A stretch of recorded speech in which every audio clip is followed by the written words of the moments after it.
زرمین ایک ایسی لڑکی تھی جس کے گرد لوگوں کا ہجوم ہوتا تھا، ہر ایک کی مدد کے لیے حاضر رہتی، ہر ایک سے ایسی باتیں کرتی جیسے وہ اس کی صدیوں سے جانتی ہو۔ اس کی زندگی میں بہت لوگ تھے جو اس کے دوست تھے۔ زرمین پورے کالج میں واحد ایسی لڑکی تھی جس کو ہر ایک کے راز کا پتہ ہوتا تھا، ہر کوئی اس کے آگے ڈسکس کرتا تھا، وہ سب کو مشورہ دیا کرتی تھی، سب کو یہ یقین ہوتا تھا کہ اس کا راز اور اس کے پاس بالکل محفوظ رہے گا۔ وہ فضا سے ہر بات شیئر کرتی تھی، مگر اپنی ذات سے جڑی ہوئی سب لڑکیاں خود کو زرمین کا دوست کہہ کر فخر محسوس کرتی تھی، مگر زرمین کی زندگی میں بہت کم لوگ خاص تھے۔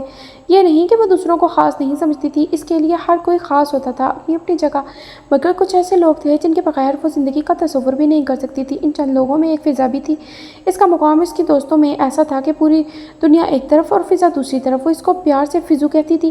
آج کالج کا آخری دن تھا، وہ دونوں ایک دوسرے سے نظریں چرا رہی تھیں۔ ان کو پتہ تھا کہ اگر کوئی ایک بار کمزور پڑ گئی تو سنبھالنا مشکل ہو جائے گا۔ فضا کو تو آگے یونیورسٹی کا کنفرم تھا، مگر زرمین اس کا کچھ بھی کنفرم نہ تھا۔ ان دونوں کی دوستی پورے کالج میں مشہور تھی۔ دونوں ایک دوسرے کے بغیر ایک سیکنڈ بھی الگ نظر نہ آتی تھی، ہمیشہ ٹیل پونی کی ہوئی، دونوں ایک دوسرے کے ہاتھوں میں ہاتھ ڈالے ہوئے، ایک جیسی واچز پہنی ہوئی۔ کبھی بھی ایسا نہیں ہوتا تھا کہ دونوں ایک ساتھ چل رہی ہوں اور ان دونوں کے ہاتھوں میں ہاتھ نہ ہو۔ زرمین ہمیشہ فضا کے کندھے پر سر رکھ کے بیٹھا کرتی تھی۔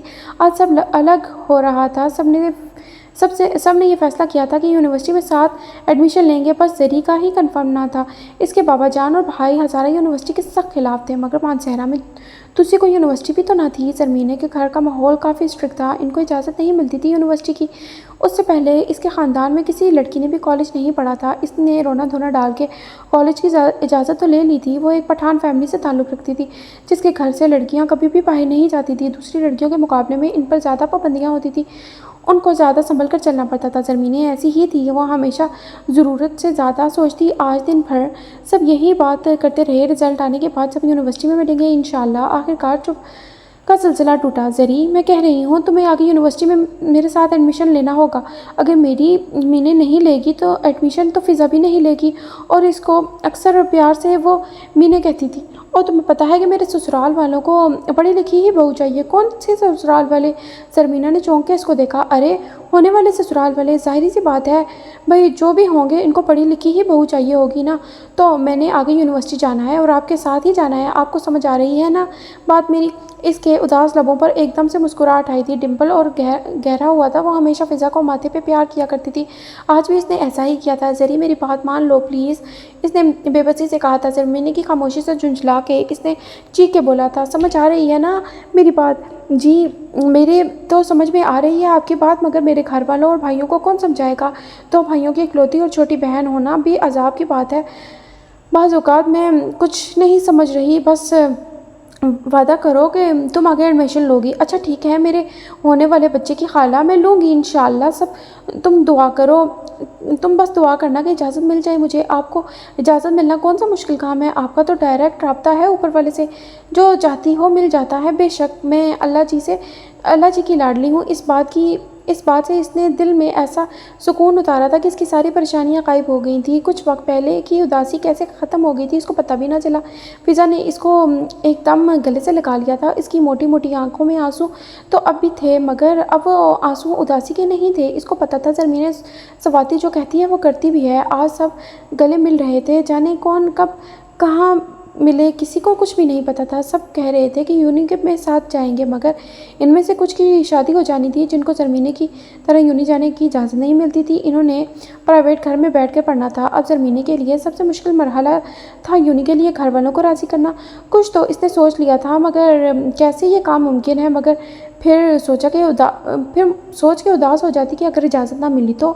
آج واپسی پہ گاڑی میں اس نے ذیشان لوکڑی کے گانے بھی نہیں سنے تھے۔ وہ اگر 5 منٹ کا بھی سفر کرتی تو ذیشان کے گانے ضرور سنتی تھی، مگر آج وہ کچھ اور ہی سوچ رہی تھی۔ ابو، امی، لالا گل جی کو قائل کرنا تو ناممکن سی بات تھی، البتہ دادی اماں کو منا سکتی تھی۔ دادی اماں اس کی ہر بات مان جایا کرتی تھی۔ کالج جانے کے لیے بھی انہی نے ہاتھ تھاما تھا، ورنہ میٹرک کے بعد گھر پہ بیٹھ جاتی۔ 2 سال جو اس نے کالج میں لگائے تھے، اس کو یہ پتہ تھا ایک بھی دن ایسا نہیں تھا جو وہ لوکل گاڑی پہ آئی ہو، اس کے لیے ایک الگ گاڑی لگوائی گئی تھی اور ڈرائیور بھی مکمل اعتبار کا بندہ تھا۔ اس نے سوچا کہ وہ دادی اماں کو منا لے گی۔ دادی اماں ابو کو ایک دفعہ ابو راضی ہو گئے تو بھائیوں کی تو ہمت بھی نہیں ہوگی ان کے سامنے کچھ بولنے کی، لیکن اس کو اجازت ملنا ممکن سی بات نہیں تھی۔ ادھر جدھر لڑکے لڑکیاں اکٹھے پڑھتے ہوں، اس نے تو آج تک کسی لڑکے سے بات نہیں کی تھی، تو نہ ہی اپنے خاندان میں اور نہ خاندان سے باہر۔ وہ روایتی پٹھان تو نہیں تھے جن کے گھروں میں لڑکیاں ٹوپی والے برقعے پہن کے گھوما کرتی تھی، مگر خون تو پٹھانوں کا ہی تھا نا۔ اس کو اگر ہلکی سی امید تھی تو وہ بھی صرف دادی سے ہی تھی۔ سوچو کہ سلسلے ٹوٹے تو وہ حقیقت کی دنیا میں آئی۔ اداسی پھر سے آنکھوں میں چھا گئی تھی۔ وہ جب بھی اداس ہوتی تھی، اس کی آنکھیں ساری اداسی اپنے اندر سمیٹ لیتی تھی اور سب کو پتہ چل جاتا تھا۔ آج زرمین خان سواتی صاحبہ اداس تھی۔ سوچتے سوچتے اس کا دماغ گھومنے لگا تھا۔ اس نے آنکھیں بند کی، سر کو گاڑی کی سیٹ سے لگایا، دماغ کو بالکل پرسکون کیا۔ آپ کو اجازت ملنا کون سا مشکل کام ہے؟ آپ کو تو ڈائریکٹ اللہ سے رابطہ ہے۔ ویزا کی بات کانوں میں گونجی اور پھر سے اس کے دل کو سکون ملا تھا۔ آج وہ گھر آئی تو بالکل خاموش تھی۔ ایسے بھی وہ اتنا بولا نہیں کرتی تھی، مگر ایک رونق ضرور رہتی تھی گھر پر۔ وہ بہت شرارتیں کرنے والی، بہت خوش مزاج سی تھی، مگر پچھلے کچھ مہینوں سے وہ گمسم سی رہنے لگی تھی اور ابھی تک کسی کو بھی بات کی وجہ نہیں سمجھ آ رہی تھی۔ اچانک کیا ہو گیا؟ کیوں ایسے گمسم رہنے لگی ہے؟ وہ اپنے ہر راز بس اللہ جی کو بتایا کرتی تھی، ان سے بات کرتی تھی اور ان سے خفا بھی ہو جایا کرتی تھی۔ اللہ جی، آج میں آپ سے خفا ہوں، آپ سے بس۔ پھر چپ ہوتی جیسے کوئی سن رہا ہو، کوئی اس کی بات کا جواب دے رہا ہو۔ کیوں میں آپ سے خفا نہیں ہو سکتی؟ میرا دل ہوا ہے نا خفا، تو میں بس ہو گئی ہوں خفا آپ سے۔ اب آپ مجھے کسی کے ہاتھ چاکلیٹ کھلوائیں کے بھی تو بھی راضی نہیں ہوں گی۔ بس خفا ہوں آپ سے آج، سن لیں آپ، مجھے چاکلیٹ نہیں کھانی۔ اچھا۔ پھر مسکرا دیتی۔ اس کا خوبصورت پردہ ڈمپل اور گہرا ہو جاتا، آنکھوں میں عجیب سی چمک ہوتی جب بھی وہ مسکراتی، اور پھر وہ بے صبری سے چاکلیٹ کا انتظار کرتی رہتی تھی۔ اس کو پتہ ہوتا تھا کہ اللہ پاک کسی نہ کسی کے ہاتھ چاکلیٹ اس کے ہاتھ تک ضرور پہنچائیں گے، کوئی نہ کوئی وسیلہ تو ضرور ہی بنا دیں گے۔ ایسا کبھی بھی نہیں ہوا تھا کہ کچھ وہ مانگے اللہ سے اور اللہ تعالیٰ اس کو کچھ نہ دے۔ وہ اپنی چھوٹی چھوٹی اور بڑی سے بڑی چیز اللہ سے مانگا کرتی تھی اور ہمیشہ اس کو مل جایا کرتی تھی۔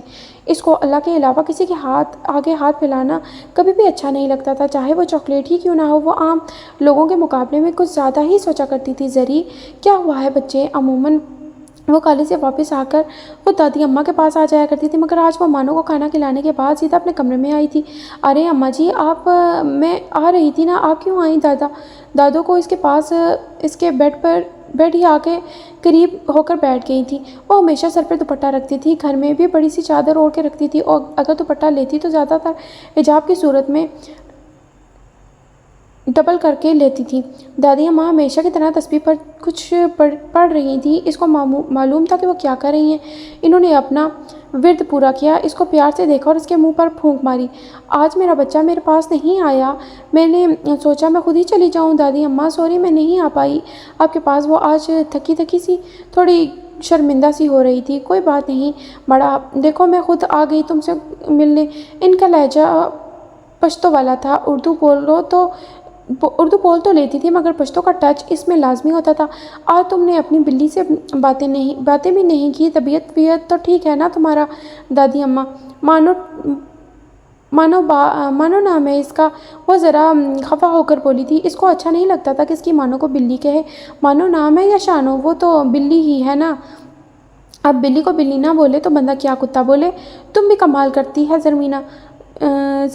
زری کو اپنے ہر رشتے سے بہت محبت تھی۔ وہ زیادہ سے زیادہ وقت اپنی دادوں کے ساتھ گزارا کرتی تھی، ہمیشہ ان کے ساتھ ان کی جوانی کے قصے سنا کرتی تھی۔ آج وہ پریشان تھی۔ اس نے دادوں کو راضی کرنا چاہا تو، جو کہ بہت مشکل کام تھا، مگر اس نے سوچا تھا ہاں تو وہ بھی نہیں مانے گی۔ خون تو اس کی رگوں میں بھی سواتیوں کا ہی تھا۔ آج میں بات نہیں کروں گی، یونی کے سلسلے میں ایک دفعہ پیپر ہو جائیں پھر بات کروں گی، اس نے دل میں ہی سوچ لیا تھا۔ تو لوگ پڑھ رہے ہیں۔ وہ اس کے پاس بیٹھا اس کی ایک کتاب اٹھا کر صفحے ادھر ادھر کرتے ہوئے اس کو تنگ کرنے لگا تھا۔ سلطان اس کے دوسرے نمبر کا بھائی تھا۔ زرمین اس سے 1 سال بڑی تھی، مگر اس کو کبھی بھی یہ نہیں لگا تھا کہ وہ اس سے بڑی ہے۔ بھائی چھوٹے بھی ہوں تو وہ ہمیشہ بہنوں کے معاملے میں بڑے ہی ہوا کرتے ہیں۔ زری کو کبھی نہیں لگا کہ وہ اس سے بڑی ہے۔ وہ اس کو جان جی کہہ کر بلاتی تھی۔ وہ دونوں آپس میں ہمیشہ گپ شپ لگایا کرتے تھے۔ خیر سے کتنے پیپر رہ گئے ہیں میری بہن کے؟ کیوں میں آپ کو کیوں بتاؤں؟ جیسے تو مجھے پاس ہونے پر بڑے گفٹ دیں گے نا آپ اس نے منہ بنا کر جواب دیا تھا۔ اچھا تو میری طوطا مینا کا موڈ ذرا خراب ہے آج، اس نے شرارتی سے انداز میں بولا تھا۔ اماں سن بھی لینا، کیا ہوا ہے زری؟ کیوں شور کر رہی ہو؟ پتہ بھی ہے پاپا جان گھر ہیں، اچھی بیٹیوں کے ساتھ اتنا اونچا بولنا اچھا نہیں لگتا۔ ہاں تو اچھے بیٹوں کے ساتھ کیا اچھا لگتا ہے؟ نہ کہ صبح بہن کا پیپر ہو کہ وہ اس کو تنگ کرے۔ کیا کہہ دیا ہے بھائی نے جو اتنا موڈ خراب بنا رکھا ہے؟ نہیں آپ کا بیٹا تو کچھ بھی نہیں کہتا، سب کچھ تو میں ہی کہتی ہوں۔ کل بھی جان جی نے میری مانو کو اتنا ڈانٹا، وہ جو کب سے چپ بیٹھا مسکراتا سن رہا تھا فوراً سے بول پڑا۔ اف، اس بلی کا تو نام بھی نہ لینا میرے سامنے، نہیں تو میں اسے آج ہی اپنے ہاتھوں سے مار ڈالوں گا۔ بلی نہیں ہے وہ مانو ہے، وہ پھر سے غصے سے بولی تھی۔ جی ہاں، اسی مانو نے کل میرے کبوتر کو مار دیا ہوتا اگر میں وقت پر نہ پہنچتا۔ بہت اچھا ہوتا اگر مار دیتی تو، اللہ کرے وہ مار ہی دے سب کو تو بہت اچھا ہو، خود بولوں گی کہ اس کو مارے۔ اس دن وہ زرمین صاحبہ آپ کی اور آپ کی مانو کا آخری دن ہوگا اس گھر میں۔ میں لالا گل کو بولوں گی آپ کا آنے دیں آج ان کو آپ۔ شہاب اس لڑائی میں ہمیشہ بہن کی سائیڈ ہوتا تھا، اور اماں آپ ہمیشہ اپنے بیٹے کی سائیڈ ہی لیا کریں۔ وہ غصے میں اپنی کتابیں لے کر اپنے کمرے میں چلی گئی تھی۔ بندہ سکون سے پڑھ بھی نہیں سکتا اس گھر میں تو، اور زور سے دروازہ بند کیا۔ کتنی بار کہا ہے کہ نہ کیا کرو اس کو تنگ۔ امی نے خفا ہو کر سلطان کو کہا۔ میں کدھر کرتا ہوں تنگ، وہ خود ہی تنگ ہو جاتی ہے، ہر چھوٹی چھوٹی بات پہ غصہ ہوتی ہے۔ اماں ضرور اس کو کوئی پریشانی ہے، ورنہ یہ تو بہت خوش مزاج سی ہوتی تھی۔ اس کا ایسا موڈ تبھی ہوتا ہے جب یہ پریشان ہو۔ وہ بے حد فکر مندی سے ماں کو کہہ رہا تھا۔ نہ پریشان ہو تم، پیپرز ہیں نا اس کے، تبھی وہ پریشان ہے۔ انہوں نے بیٹے کو ٹالنے کے لیے کہا تھا۔ پریشان تو وہ خود بھی تھیں، پیپر تو پہلے بھی ہوا کرتے تھے، وہ اس قدر پریشان تو کبھی بھی نہیں ہوتی تھی۔ یا اللہ میری بچی پہ رحم کرنا۔ انہوں نے دل ہی دل میں دعا کی اور اٹھ کے کچن میں چلی گئی تھی۔ زرمینے کے پیپر ختم ہو چکے تھے، آج گھر میں سب ایک ساتھ موجود تھے۔ بابا جان نے سب کو دادی اماں کے کمرے میں بلوایا تھا سوائے زرمینے کے۔ اس کا دل بے چین ہونے لگا تھا، عجیب سی کیفیت ہونے لگی تھی، جانے کیا بات ہو رہی ہے، اندر کیوں سب اکٹھے ہوئے ہیں۔ وہ دروازے کے باہر آ کر کھڑی ہو گئی تھی۔ وہ کبھی اس طرح کی غلط حرکت نہیں کرتی تھی، مگر آج معاملہ کچھ الگ تھا۔ اس کے ماتھے پہ پسینے آنے لگے تھے کیونکہ اندر بات اس کی ہی ہو رہی تھی۔ اماں جی آج بھائی صاحب میرے دکان پہ آئے تھے، ابراہیم نے نرم سے انداز میں ماں کو مخاطب کیا تھا۔ ابراہیم صاحب کا پردوں کا کاروبار تھا، پورے مانسہرہ میں اور ایبٹ آباد میں پردے کی ان کی دکان سے آگے دوسرے دکانوں تک پہنچائے جاتے تھے۔ ان کا بڑا بیٹا شہاب ان کے ساتھ ہی ہوا کرتا تھا، جبکہ سلطان الیکٹرک انجینئرنگ میں ڈپلومہ کر رہا تھا اور آگے CSS کرنے کا سوچ رہا تھا۔ اچھا کیوں آیا تھا فیروز؟ دادی اماں نے خیریت پوچھنی چاہی۔ عموماً وہ گھر پہ آ کے بات کرتا تھا، اور آج اس طرح سب کو اکٹھا کرنا سب کو تجسس میں ڈال رہا تھا۔ اماں جی وہ اپنے بیٹے رجب خان کے لیے زری کا ہاتھ مانگ رہے تھے۔ رجب اور شہاب کی آپس میں بہت گہری دوستی تھی، وہ تو بہت خوش تھا مگر بابا جان کے سامنے بولنے کی ہمت نہیں تھی۔ میں تو بہت خوش ہوں، ابراہیم رجب ہے بھی بہت نیک بچہ، اور دوسرا میرا پوتا ہے زری، اور رجب مجھے بہت عزیز ہیں دونوں ہی۔ اس سے اچھا اور کیا ہو سکتا ہے؟ گھر کی بچی گھر میں ہی رہے گی۔ تم کیا کہتی ہو رقیہ؟ ابراہیم صاحب نے بیوی کو مخاطب کیا، جو کافی دیر سے خاموشی سے ان دونوں کی باتیں سن رہی تھی۔ وہ کبھی بھی ابراہیم صاحب کے فیصلے میں نہیں بولی تھی، جو کہتے تھے وہ پتھر پر لکیر ہوتا تھا، تو بولنے کا کیا فائدہ؟ کوئی بھی نہیں ہوتا۔ تو جو آپ اور اماں جی کو مناسب لگے، میری بھی وہی مرضی ہوگی، انہوں نے مسکراتے ہوئے کہا۔ پھر ابراہیم صاحب بڑے بیٹے کی طرف مڑے، جو کب سے انتظار کر رہا تھا کہ بابا جان اس سے پوچھیں اور وہ بولے۔ ان کے گھر میں ہر ایک کی بات کو اہمیت دی جاتی تھی، ہر ایک سے مشورہ کیا جاتا تھا، بس فیصلے وہی ہوتے تھے جو ماں جان اور جو بابا جان اور دادی اماں بولے، اور کسی کی بھی ہمت نہیں ہوتی تھی کہ وہ ان کے فیصلوں کے آگے کوئی بھی بات کر سکے۔ بابا جان میں تو بہت خوش ہوں، رجب بہت اچھا لڑکا ہے، اور دوسرا ہمارے اپنے خاندان کا ہے اور سواتی بھی ہے، تو ہمیں اور کیا چاہیے؟ اب سلطان کی باری تھی، وہ وہاں موجود ہوتے ہوئے بھی وہاں نہیں تھا، وہ کچھ سوچ رہا تھا۔ سلطان ابراہیم صاحب نے 2 دفعہ اس کو پکارا۔ جی بابا جان جی، اس نے جلدی جواب دیا۔ کدھر گم ہو تم؟ انہوں نے سن رہے ہو نا تم ہم کیا کہہ رہے ہیں؟ انہوں نے غصے سے اس کو کہا۔ غصہ تو سواتیوں کی ناک میں دھرا ہوتا ہے ہمیشہ۔ جی بابا جان، میں سوچ رہا تھا کہ ایک دفعہ زری سے بھی اس نے بات کو آدھا چھوڑا اور گردن جھکا لی، جیسے اس نے بہت غلط بات کر دی ہو۔ اس سے پوچھنے کی کیا ضرورت ہے؟ جب بابا جان نے فیصلہ کر دیا ہے تو۔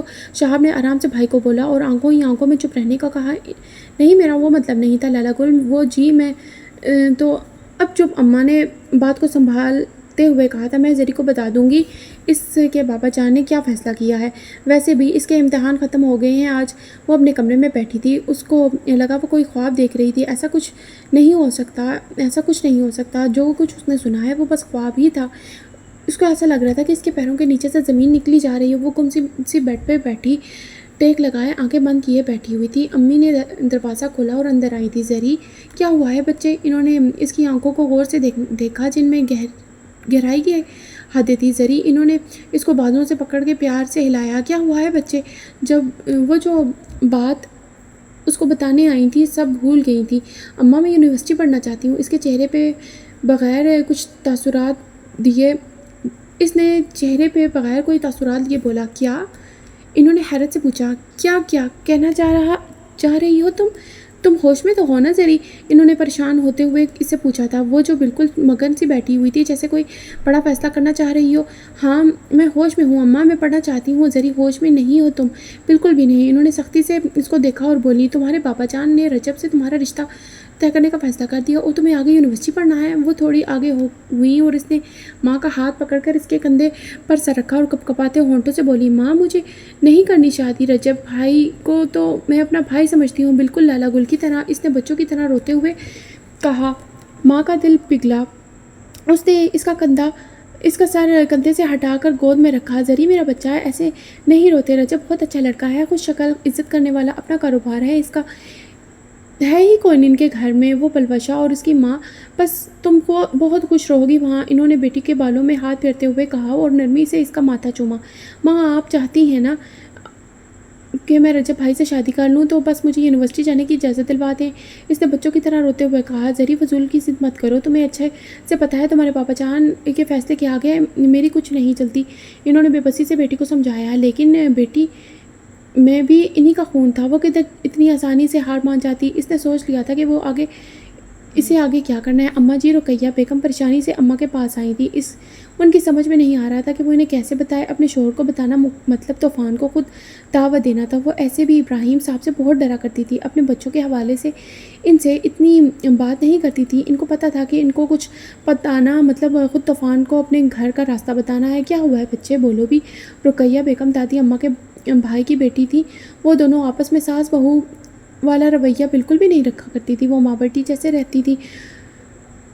رقیہ ان سے آسانی سے بات کر سکتی تھی۔ اماں جی، اس نے بے حد پریشانی سے بات شروع کی تھی، ارے بولو تو کیا ہوا ہے مڑا؟ ایک تو جب تم اتنا ڈرا کے بات کرنا شروع کرتا ہے نا تو مجھے لگتا ہی نہیں کہ تم میرے بھائی کا اولاد ہے۔ اماں جی وہ بات یہ ہے کہ انہوں نے ماتھے سے پسینہ صاف کرتے ہوئے کہا، یہ پسینہ گرمی کی وجہ سے نہیں تھا بلکہ اس طوفان کی وجہ سے تھا جو ان کے گھر میں آنے والا تھا۔ اماں جی وہ زری نے اس رشتے سے انکار کر دیا ہے۔ انہوں نے ماتھے پہ ہاتھ رکھتے ہوئے کہا، یہ کیا کہہ رہا ہے تم؟ وہ پاگل تو نہیں ہو گیا زرمینہ؟ کیوں نہیں کرنا اس کو شادی رجب سے؟ اماں جی زری سے بہت محبت کرتی تھی مگر اس کی اس بات سے ان کو بھی دکھ ہوا تھا۔ تم پوچھو تو اسے وہ انکار کیوں کر رہی ہے؟ پوچھا تھا اماں جی۔ زری کہتی ہے کہ اس کو آگے یونیورسٹی پڑھنا ہے۔ یہ لڑکی پاگل تو نہیں ہو گیا؟ اماں جی قدر غصے کی حالت میں چلائی تھیں، تم رکو میں خود اس سے بات کرتی ہوں۔ زری باہر آؤ، دادی اماں غصے سے چلائی تھی۔ دن کو گھر پہ کوئی بھی نہیں ہوتا تھا سوائے دادی اماں اور رقیہ کے۔ اب زری کے امتحان بھی ختم ہو گئے تھے تو وہ بھی گھر پہ ہی تھی، وہ آسانی سے اس سے بات کر سکتی تھی۔ جی اماں جی۔ وہ جلدی سے آئی اور ان کے پاس آ کر بیٹھ گئی۔ کیا ہوا ہے مڑا؟ کس کو دادو؟ وہ اتنے پرسکون انداز میں پوچھ رہی تھی کہ جیسے کچھ ہوا ہی نہ ہو، مگر اندر وہی جانتی تھی کہ اس کا یہ پلان فلاپ ہو گیا تو اس کا کیا حال ہوگا۔ کل کے بجائے آج کی ہی شادی ہو کے رخصت ہونا پڑے گا۔ دل ہی دل میں وہ دعا کر رہی تھی کہ اللہ جی میرے ساتھ ہونا، پلیز مجھے اس مشکل سے نکالنا پلیز۔ دادی اماں نے اس کو بہت غور سے دیکھا۔ تمہیں لگتا ہے تمہارے نہ کرنے سے کسی پہ کوئی فرق پڑتا ہے؟ اور یونیورسٹی تم پاگل ہو گیا ہے کیا؟ نہیں دادی اماں، بالکل بھی نہیں پاگل ہوئی میں، اس نے اسی پرسکون انداز میں کہا۔ اپنے باپ کا نہیں پتہ تمہیں زندہ زمین میں اتار دے گا؟ دادی اماں نے بہت سنجیدہ انداز میں اس کو کہا تھا۔ عموماً وہ اتنے سخت انداز میں بات نہیں کیا کرتی تھی مگر آج ان کو اس بات سے بہت دکھ ہوا تھا۔ اس نے رشتے سے انکار کیا۔ زری بدتمیزی کی بھی حد ہوتی ہے۔ اتنے وقت کی چپ اماں اب بولے بغیر نہ رہ سکی تھی۔ اماں میں بدتمیزی نہیں کر رہی، اپنا حق استعمال کر رہی ہوں۔ اگر آپ نے میری رجب بھائی سے شادی کروانی ہے تو مجھے یونیورسٹی کی اجازت دلوا دیں۔ اس کی رگوں میں بھی انہی کا خون تھا۔ اماں کی طرف سے وہ جہانگیری تھی اور بابا کی طرف سے وہ سواتی ضد اس کے خون میں تھی۔ یہ کیسا ضد ہے زرمینہ؟ دادی اماں نے پریشانی سے بہو کو دیکھا۔ بس دادی اماں آپ اس کو کچھ بھی کہیں، بس بات یہی ہے، وہ یہ کہہ کر اٹھ کر چلی گئی تھی۔ اس کو پتہ تھا تیر بالکل نشانے پہ لگا ہے۔ اماں اور دادی اماں اس کو بابا جان کے سامنے کبھی بھی ذلیل نہیں ہونے دیں گی۔ وہ بابا جان کے فیصلے کے خلاف اس کو کبھی بھی نہیں جانے دیں گی۔ وہ دونوں اب گہری سوچ میں پڑ گئی تھی۔ ان کو اپنے بیٹے کا بہت اچھے سے پتہ تھا اور اس کی اولاد کا بھی۔ ضد پہ تو وہ تینوں اپنے باپ پہ گئے تھے۔ آج رات کو ہی فیروز صاحب اپنی بیگم اور بیٹی کے ہمراہ باقاعدہ رشتہ لے کر آئے تھے۔ ان کا رواج تھا جب بھی رشتے کے لیے جاؤ تو پھلوں کی ٹوکری کے ساتھ لے کر جاؤ۔ بلوشہ زرمینے کے پاس آئی تھی اور وہ رجب سے بہت چھوٹی تھی، زرمینے سے بھی 2-3 مہینے چھوٹی ہی تھی۔ زری تم خوش تو ہو نا؟ اس نے اس کے چہرے کو دیکھ کے انتہائی تشویشناک انداز میں پوچھا تھا۔ بابا جان خوش ہیں تو میں بھی خوش ہوں، اس نے سرسری سے جواب دیا، جیسے وہ مزید اس سے اور کوئی بات نہ کرنا چاہ رہی ہو، مگر وہ بھی بلوشے تھی، کدھر چپ رہنے والی تھی۔ جب اس کو ایسا لگے کہ اس کے بھائی کے لیے جو لڑکی مانگی جا رہی ہے وہ خوش نہیں ہے۔ زری تم کسی اور کو پسند تو نہیں کرتی؟ اس نے اس کے چہرے کو مکمل دیکھتے ہوئے کہا۔ زری کو لگا جیسے اس کے پیروں کے نیچے سے کسی نے زمین کھینچ لی ہو، اس کے سر سے کسی نے چادر اتار لی ہو۔ اس نے بہت حیرت سے اس کو دیکھا تھا۔ کیا کہا تم نے؟ پھر سے کہنا ایک دفعہ۔ اس نے اس قدر غصے سے پوچھا کہ بلوشہ کو خود ہی اپنے سوال پر شرمندگی ہونے لگی۔ ارے میں تو مذاق کر رہی تھی۔ وہ اپنی شرمندگی کو مٹانے کے لیے پھیکا سا مسکرائی اور وہاں سے اٹھ کے دادی اماں کے پاس گئی جدھر سب بڑے بیٹھے تھے۔ اماں آپ کچھ بولیں گی نہیں؟ اماں آپ کچھ بول رہی ہیں کیا؟ فیروز خان نے حیرت سے ان کو دیکھا۔ اماں کے ذہن میں زری کی دن والی باتیں تھیں۔ مجھے آگے یونیورسٹی پڑھنا ہے، اگر آپ چاہتی ہیں کہ میں رجب بھائی سے شادی کر لوں تو مجھے یونیورسٹی جانے کی اجازت دے دیں۔ وہ لوگ اتنا اچانک آئے تھے کہ اماں کو ابراہیم صاحب سے بات کرنے کا موقع ہی نہیں ملا تھا۔ وہ اب بھی کچھ گمسم سی تھی، انہوں نے ابھی بھی بیٹے کی بات نہیں سنی تھی۔ اماں آپ ٹھیک تو ہیں نا؟ ابراہیم صاحب اماں کے پاس آئے اور ان کے ماتھے پہ ہاتھ رکھتے ہوئے پوچھا۔ ہاں مڑا میں ٹھیک ہوں، مجھے کیا ہونا ہے بھلا؟ اماں آپ کی طبیعت مجھے بہتر نہیں لگ رہی، چلیے آئے ڈاکٹر کے پاس چلتے ہیں۔ نہیں فیروز میں ٹھیک ہوں، تم پریشان نہ ہو۔ بچے فیروز اور ابراہیم ساتھ رہتے تھے، مگر جب سے بچے بڑے ہوئے تھے تو دونوں نے گھر الگ کر لیے تھے اور بچے آپس میں ایک دوسرے سے پردہ بھی کرنے لگے تھے۔ ابراہیم صاحب چھوٹے اور فیروز صاحب بڑے بھائی تھے۔ وہ بس 2 بھائی اور ایک بہن تھی۔ بہن کی شادی مردان میں ہوئی تھی، وہ وہیں پہ رہتی تھی۔ اماں میں زری کا ہاتھ مانگنے آیا ہوں، ویسے تو میں ابراہیم سے سرسری سے ذکر کر چکا ہوں، وہ آپ سے اور آپ بھابھی سے مشورہ کر لیں۔ فیروز صاحب ماں کے پاس بیٹھے ان کو کہہ رہے تھے۔ رقیہ بیگم اور فیروز صاحب کی زوجہ بھی وہیں میں موجود تھی، مگر دونوں نے ایسے چادر رکھی تھی کہ منہ سارا نظر نہ آئے، اور وہ لوگ پردہ کرتی تھیں ایک دوسرے کے شوہروں سے بھی۔ وہ شروع سے ہی پردہ لیا کرتی تھی جب ساتھ ایک گھر میں رہتی تھی۔ فیروز رجب میرا بیٹا ہے، بچی بھی میرے گھر کی اور بچہ بھی گھر کا ہی ہے، اس سے اچھا اور کیا ہو سکتا ہے؟ گھر کی بچی گھر میں ہی جائے گی، مگر میری ایک شرط ہے، زرمینہ 2 سال یونیورسٹی میں پڑھے گی۔ تم کسی کو پسند تو نہیں کرتی؟ زری کو پروشا کی یہ بات گولی کی طرح لگی تھی۔ وہ کس لڑکی کو کہہ رہی تھی؟ اس کو جس نے آج تک کسی نامحرم کو دیکھا تک نہیں تھا، کسی نامحرم کی زبان سے اپنا نام تک نہیں سنا تھا، کسی نامحرم کا خیال اپنے دل میں بھی نہیں لایا تھا۔ وہ تو گہری چادر لیتی تھی تاکہ اس کا ایک بال بھی کسی کو نہ نظر آئے۔ وہ تو ایسے بات کرتی تھی کہ اس کی آواز بھی کوئی نہ سنے، تک کہ کسی نامحرم کو اس کی آواز بھی نہ آئے۔ وہ اللہ پاک اور آقا جان کے بغیر کسی کی محبت کو تصور بھی نہیں کر سکتی تھی۔ وہ کسی نامحرم کو پسند کرے گی؟ اس نے یہ سوچتے ہی توبہ توبہ کہا، کانوں کو ہاتھ لگایا تھا۔ اے اللہ پاک، میرے دل میں کبھی بھی کسی نامحرم کی محبت نہ ڈالنا، میرے دل سے اپنی محبت اور اپنے محبوب کی محبت کبھی بھی نہ نکالنا۔ میں خوش ہوں تیری محبت میں، مجھے کسی انسان کی محبت کی کوئی طلب نہیں ہے، مجھے اپنی محبت سے کبھی بھی محروم نہ کرنا میرے مالک۔ اس نے ہاتھ اٹھا کے دعا کی تھی اور کچھ دیر ویسے ہی وہاں پہ خالی صحن لیے بیٹھی رہی تھی۔ یہ دعا کرتے ہوئے اس نے کب سوچا تھا کہ وہ مرے گی بھی تو کسی نامحرم کی محبت میں؟ سب لوگوں نے چونک کے دادی اماں کو دیکھا تھا۔ تم لوگ اس کو میری شرط سمجھو، میرا فیصلہ یا میرا حکم۔ میں چاہتی ہوں زری 2 سال یونیورسٹی میں رہے، رہ کے اپنی تعلیم مکمل کریں۔ اماں کو پتہ تھا کہ زرمین اگر خود یہ بات کرے گی تو اس کی کوئی بھی نہیں سنے گا۔ وہ اس کی دھمکی سے نہیں ڈری تھی بلکہ اس کی خواہش کا مان رکھنا چاہتی تھی۔ زری بہت کم کوئی خواہش کرتی تھی اور نہ جانے کیسے غیبی مدد ہوتی تھی اور اس کی ہر خواہش پوری ہو جایا کرتی تھی۔ اماں جی آپ کیا کہہ رہی ہیں؟ ہمارے خاندان میں پہلے کسی نے یونیورسٹی پڑھی ہے جو اب ہم انوکھا کام کریں گے؟ میں تو اس کے کالج جانے کے لیے بھی خلاف تھا، آپ نے یہ زبردستی اس کا داخلہ کروایا تھا اور اب یونیورسٹی۔ ماں کی اس بات سے اس کا دماغ بالکل کنٹرول سے باہر ہو گیا تھا۔ بے شک وہ اپنی ماں سے بہت محبت کرتا تھا مگر یہ کام اس کو یقین ہی نہیں آ رہا تھا کہ اس کے گھر میں بھی کبھی یونیورسٹی کا ذکر ہو سکتا ہے، وہ بھی اس کی بیٹی کے لیے۔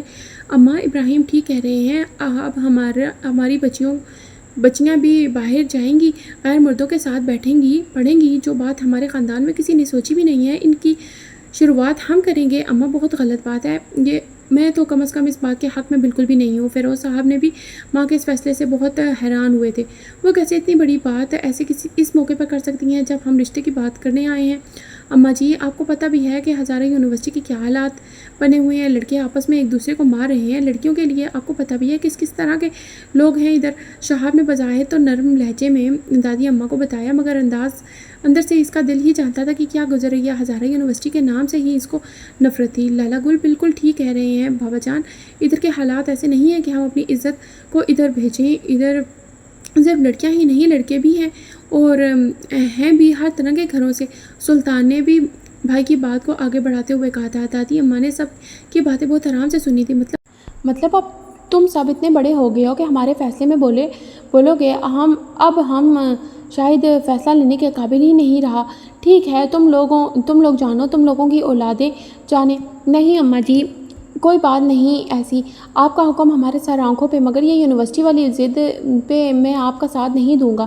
زری مجھ سے زیادہ آپ کی بیٹی ہے مگر آپ کو یونیورسٹی کا نہیں پتہ۔ میری بیٹی کو آج تک کسی غیر مرد نے نہیں دیکھا اور آپ چاہتی ہیں کہ وہ غیر مردوں میں بیٹھ کے پڑھے، یہ ممکن نہیں ہے۔ ابراہیم صاحب نے نظریں نیچے کر کے ماں کو اپنا فیصلہ سنایا تھا۔ ٹھیک ہے ابراہیم، جیسے تم لوگ مناسب سمجھو۔ وہ بہت دل برداشتہ ہو کے بولی تھی۔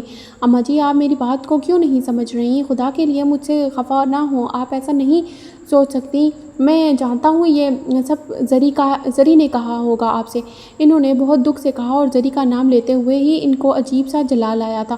وہ لوگ بیٹی کو کچھ کہنا توہین سمجھتے تھے اور وہ بھی کسی کے سامنے کچھ کہنا۔ آج انہوں نے اپنے اصول توڑ دیے تھے اور ایک زوردار آواز لگائی تھی، زرمین گل میں اس سے پہلے میں بات کر لوں گی، آپ اس کو ایسے کیوں؟ رقیہ بیگم نے بکھلائے ہوئے لہجے میں کہا، زرمینے اس نے پہلے دادی اماں کچھ کہتی، اس سے پہلے کہ دادی اماں کچھ کہتی وہ بھاگتی ہوئی ادھر آئی تھی۔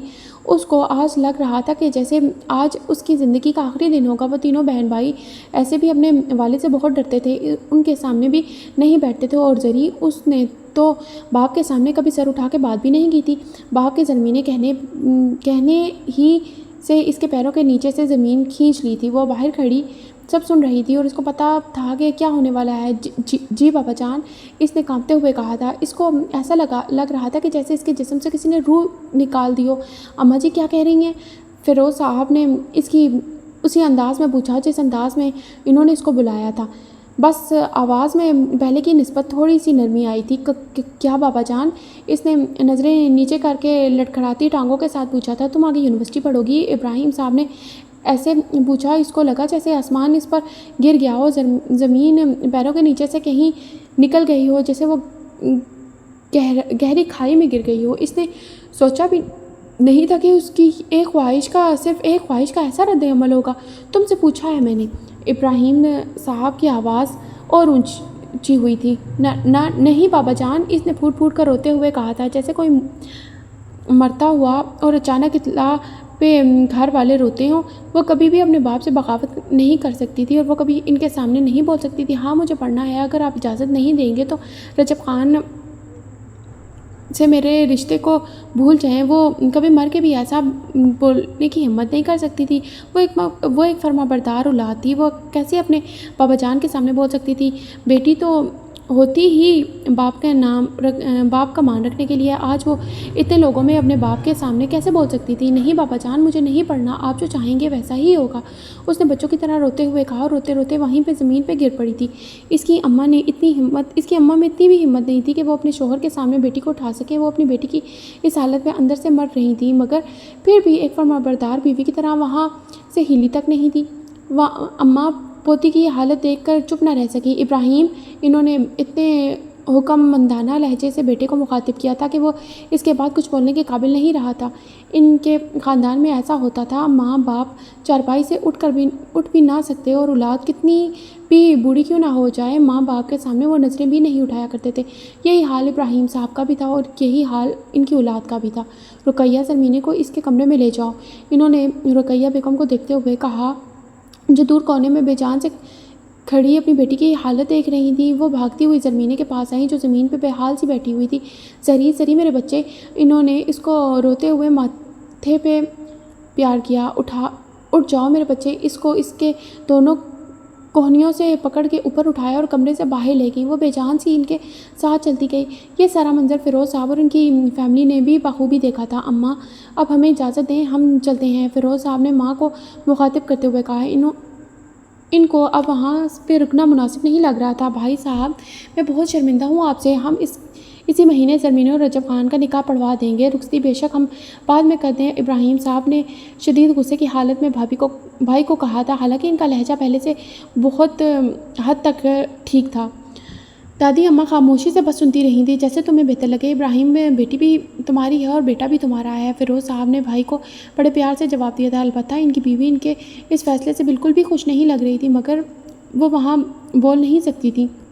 ان کے خاندان کا اصول تھا، جدھر مرد بولتے ہیں وہاں پہ عورتیں خاموش رہتی ہیں۔ اماں، اس مہینے کی 25 تاریخ مناسب رہے گی، ابراہیم صاحب نے ماں کی طرف دیکھتے ہوئے کہا تھا۔ آج انہوں نے پہلی بار ماں کے سامنے انکار کیا تھا، پہلی بار ماں کے ہوتے ہوئے اپنا فیصلہ کیا تھا۔ کہتے ہیں سوادی غصے میں کچھ نہ سوچتے ہیں نہ کچھ سمجھتے ہیں، بس فیصلہ کر دیتے ہیں۔ آج بھی ایسا ہی ہوا تھا، بغیر سوچے سمجھے حیا میں لپٹی بیٹی کا فیصلہ ہوا تھا۔ رجب، یہ کیا کہہ رہے ہو تم؟ ہوش میں تو ہو نا تم؟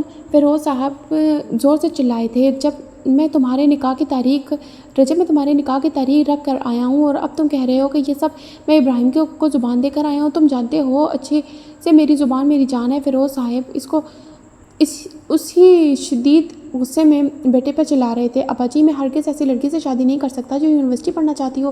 رجب نے آنکھیں نیچی کر کے باپ کو فیصلہ سنایا تھا۔ نازیہ بیگم نے گھر آتے ہی اپنے بیٹے کو وہاں کا سارا منظر بڑھا چڑھا کر سنا دیا تھا۔ یہ تو فیروز صاحب کی ضد تھی کہ ان کے گھر کی بہو ان کے بھائی کی بیٹی زری بنے، ورنہ وہ تو اپنی بھائی کی بیٹی کو یہاں بیاہ کر لانا چاہتی تھی۔ میں اب ابراہیم سے کیا کہوں گا کہ میرا بیٹا تمہاری بیٹی سے اس لیے شادی نہیں کر سکتا کیونکہ وہ یونیورسٹی جانا چاہتی ہے؟ یہ کوئی بات ہے کرنے والی؟ فیروز صاحب کو اس بات سے بہت زیادہ طیش آیا تھا۔ ان کا بس نہیں چل رہا تھا کہ وہ اٹھیں اور اپنے بیٹے کو مار مار کر نیلا پیلا کر دیں۔ فیروز صاحب کا ایک ہی بیٹا تھا، ان کو بہت عزیز بھی تھا، اور اس کی کوئی بات وہ نہیں ٹالا کرتے تھے، مگر یہ بات مانی جانے والی ہی نہیں تھی۔ ابا جی، آپ یہ چاہتے ہیں کہ میں اس سے شادی کر لوں اور اس کو گھر لے آؤں اور اپنی زندگی کو تباہ کر لوں؟ اگر آپ ایسا چاہتے ہیں تو ٹھیک ہے۔ اس نے انتہائی نرم لہجے میں نظریں نیچے کر کے بات کو کہا تھا۔ فیروز صاحب کو پتہ تھا کہ اگر اس نے انکار کر دیا ہے تو شادی کے بعد وہی ہوگا جو اس نے ابھی کہا ہے، اور یہ وہ نہیں چاہتے کہ ان کی بھائی کی بیٹی ان کے گھر آ کے کوئی دکھ اٹھائے۔ چلیے جی، آج کی ہماری ایپیسوڈ یہیں تک تھی۔ امید ہے کہ آپ کو ہمارا یہ نیا ناول پسند آ رہا ہوگا۔ تو ملیں گے کل نیکسٹ ایپیسوڈ کے ساتھ۔ شکریہ، اللہ حافظ۔